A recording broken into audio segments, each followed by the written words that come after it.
அவர் இருந்தால் தான் நமக்கு வேகம் வருது.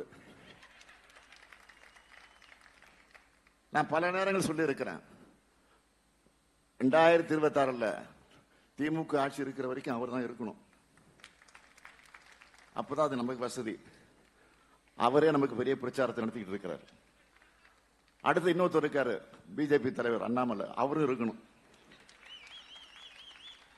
அவரும் இருக்கணும். தொடர்ந்து 2 பேர் இருந்தா போதும்.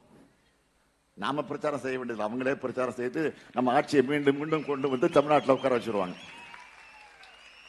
நான் கேட்க விரும்புவது, இவ்வளவு நடந்திருக்கு பிறகு, பிரதமர்களே சொல்லியதற்கு பிறகு, நான் ஆளுநரை கேட்டுக்கொள்ள விரும்புவது, ரவி திருந்தணும்,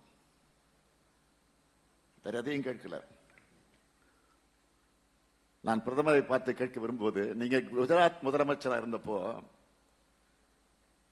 என்ன கேட்டீங்களோ அதைத்தானே பிரதமராக இருக்க உங்ககிட்ட நாங்க கேட்க தோணும்.